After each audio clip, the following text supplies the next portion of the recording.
कितना रक्तपात हुआ, कितने पुजारियों की हत्याएं हुई, किसी ने 500 वर्ष तक पगड़ी और जूते नहीं पहने। इनके बयानों को आधार बनाकर झुंड के झुंड धर्मद्रोही भी मैदान में आ चुके हैं। महाराष्ट्र में साधुओं की हत्या की जाती है, पश्चिम बंगाल में साधुओं को पीटा जाता है, आपको जेलों में डाला जा रहा था, याद है? तमिलनाडु में स्वामी जयेंद्र सरस्वती जी के साथ क्या हुआ था? फैजाबाद जाते हुए शंकराचार्य स्वरूपानंद को उस समय धर्मनिरपेक्षता के नए चैंपियन बने मुलायम सिंह जी ने गिरफ्तार कर लिया था। सोचो, यदि राम मंदिर की बागडोर आपके हाथ में होती तो यहाँ तक पहुंच भी न पाते, आपस में ही लड़ रहे होते। भूलो मत, इसी हिंदू समाज और सनातन संस्कृति से आप हो, न कि आपसे हिंदू समाज। दुख में हे राम, दर्द में अरे राम, अभिवादन में राम राम, अनिश्चितता में राम भरोसे, अशुभ में अरे राम राम, लज्जा में हाय राम, शपथ में राम दुहाई, संशय में राम जाने, अचूकता के लिए राम बाण और अच्छे शासन के लिए राम राज्य, आत्मबल के लिए हारिए न हिम्मत, बिसारिए न राम, और अंतिम यात्रा राम नाम सत्य है। परिस्थिति चाहे कुछ भी हो, राम को भुलाया नहीं जा सकता। कान्हा जी की मथुरा से 200 किलो का लड्डू, गुजरात से 108 फीट लंबी अगरबत्ती, 44 फीट ऊंचा ध्वजदंड, सबसे बड़ा दिया, 2100 किलो का घंटा, मंदिर के लिए ताला चाबी, ऐसी ही न जाने कितनी चीजें भेंट राम भक्त अयोध्या के लिए भेज रहे हैं। कितना रक्तपात हुआ, कितने पुजारियों की हत्याएं हुई, किसी ने 500 वर्ष तक पगड़ी और जूते नहीं पहने, किसी ने आजीवन मौन व्रत धारण किया, तो किसी ने लाखों करोड़ों बार राम का नाम लिखा, संकल्प लिया।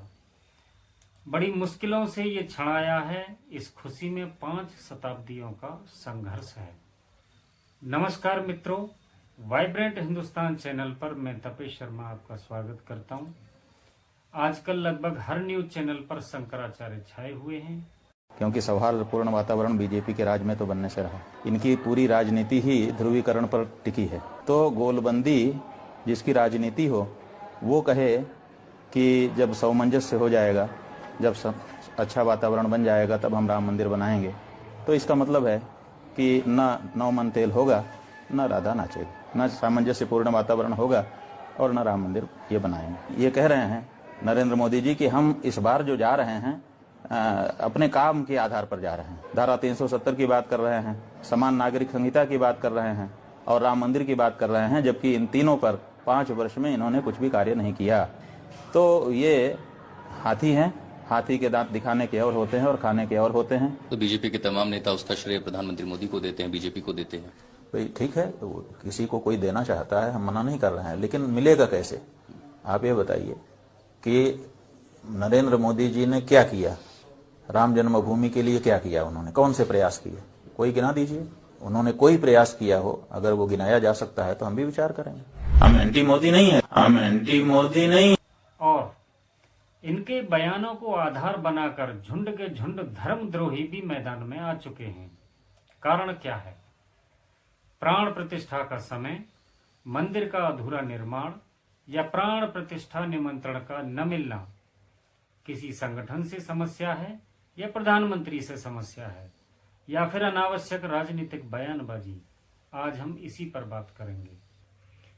वृंदावन बांके बिहारी मंदिर में देश विदेश से लाखों श्रद्धालु दर्शन को आते हैं।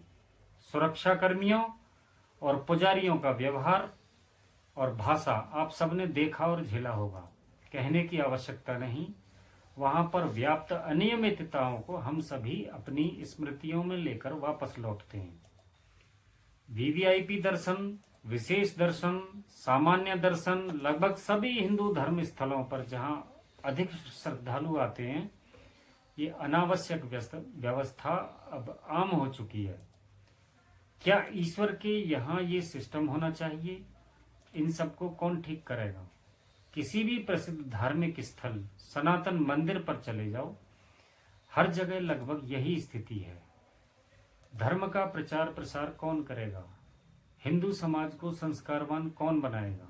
सनातन धर्म की शिक्षा कौन देगा?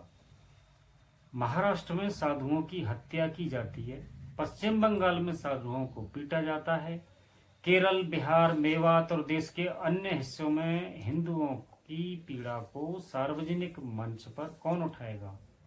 क्यों नहीं आंदोलन करते? या आप जिनसे सम्मान की अपेक्षा रखते हैं उनकी पीड़ा तो समझिए पहले। तो हे पूज्य चरण धर्माचार्य, शास्त्रों के मर्मज्ञ शंकराचार्य गण, एक ओर जहां सनातन धर्मियों में राम मंदिर प्राण प्रतिष्ठा को लेकर उत्सव और आनंद का माहौल है, हो भी क्यों नहीं 500 वर्षों से प्रतीक्षा जो थी, आप लोग अपनी अनावश्यक बयानबाजी को लेकर मीडिया में बने हुए हैं। नकारात्मक माहौल बनाने का प्रयास हो रहा है। जब राम टेंट में थे तब क्यों नहीं बनाया गया ऐसा माहौल? और ऐसा पहली बार नहीं हो रहा है। जब राम मंदिर आंदोलन शिखर पर था, उसी समय धर्मद्रोही सरकार के हाथों खेलते हुए एक अलग ट्रस्ट बनाकर राम जन्मभूमि आंदोलन को शक्तिहीन करने का कार्य आप लोगों के द्वारा किया गया था। वीर सावरकर का एक वक्तव्य जिसमें उनके द्वारा अनुयायियों को भी हिंदू धर्म में आने का आंदोलन चलाया गया था, जिसमें हजारों लोगों ने हिंदू धर्म स्वीकार किया, उस समय आप जैसे ध्वजाधारियों ने विरोध किया कि सावरकर ब्रह्मा द्वारा बनाई गई व्यवस्था को छिन्न भिन्न कर रहा है। अभी कुछ महीने पहले एक शंकराचार्य जी ने दूसरे शंकराचार्य जी को शंकराचार्य मानने से ही इनकार कर दिया, उन्हें ब्राह्मणेतर घोषित कर दिया महाभाग ने। आज सरकार में बैठे लोग आपके अनुरूप नहीं है, मानते हैं, लेकिन जब थे तब आप क्या कर रहे थे और आपने क्या कर लिया? आपने क्यों नहीं राम मंदिर बनवा लिया? आपको जेलों में डाला जा रहा था, याद है? तमिलनाडु में स्वामी जयेंद्र सरस्वती जी के साथ क्या हुआ था? बीज पूजा से शंकराचार्य को उठाया गया, मंदिर पर काला झंडा लहराया था। 4 मठों में से एक है तमिलनाडु का कांची कामकोटि पीठ। जयेंद्र सरस्वती वहां के मुख्य महंत हुआ करते थे। दिवाली की आधी रात को एक अनुष्ठान के दौरान उन्हें गिरफ्तार कर लिया गया था।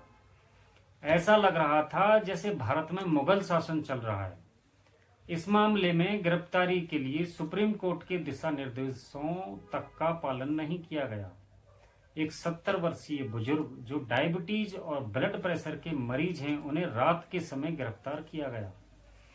उन्हें गिरफ्तार करने की AIADMK सरकार को इतनी जल्दी थी कि राज्य के तत्कालीन additional director general of police KVS मूर्ति को हेलीकॉप्टर से आंध्र प्रदेश भेजा गया।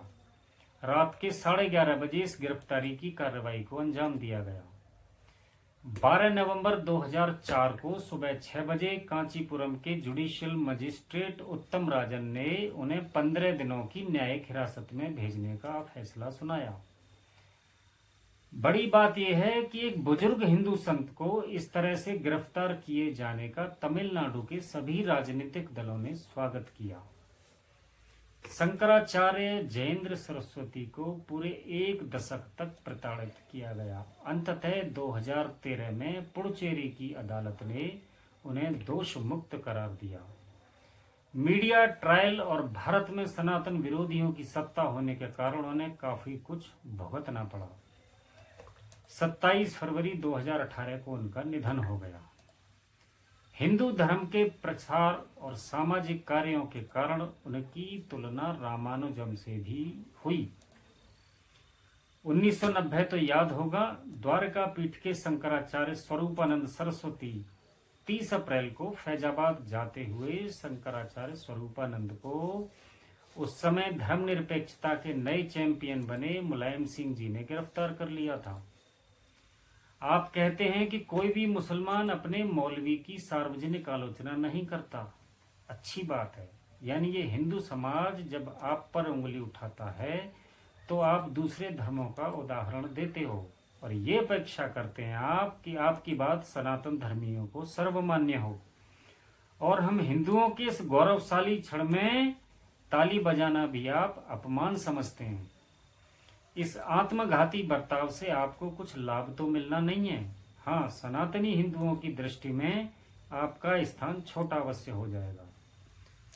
आप लोगों का दर्द ये है कि इसमें विश्व हिंदू परिषद और बीजेपी वाले क्यों संलग्न हैं। तो श्रीमान जी, आप लोग संलग्न हो जाते, किसने रोका था? बल्कि ये सारे संगठन आप लोगों को सिर आंखों पर बिठाते, लेकिन वह अवसर भी गवा दिया आप लोगों ने। सोचो, यदि राम मंदिर की बागडोर आपके हाथ में होती तो यहां तक पहुंच भी न पाते, आपस में ही लड़ रहे होते। लोगों की प्रतिक्रियाएं जब आती हैं तो उन्हें राजनीतिक हिंदू बताते हैं आप। भूलो मत, इसी हिंदू समाज और सनातन संस्कृति से आप हो, न कि आपसे हिंदू समाज। भला हो वीएचपी जैसे संगठनों का, जो आप सबको येन केन प्रकारेण एक साथ रखकर आगे बढ़ते रहे।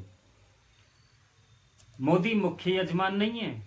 विद्वान आचार्यों की देखरेख में एक दंपत्ति जो 15 तारीख से ही सरयू में स्नान और व्रत रख रहे हैं, इस महा आयोजन के यजमान बनेंगे। मोदी तो मात्र अंतिम समय में एक प्रकार से लोकार्पण करने आ रहे हैं। हिंदू समाज बड़ी आशा और श्रद्धा से आप लोगों की ओर देख रहा है।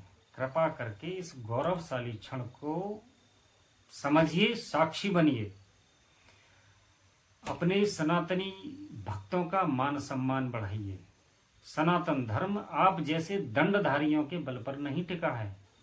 इसे टिकाने में भोले भाले लोग, सेठ साहूकार, किसान, बाल मजदूर, साफ सफाई करने वाले तथा गांव देहात के लोग, माता बहनें, इन सब का योगदान है।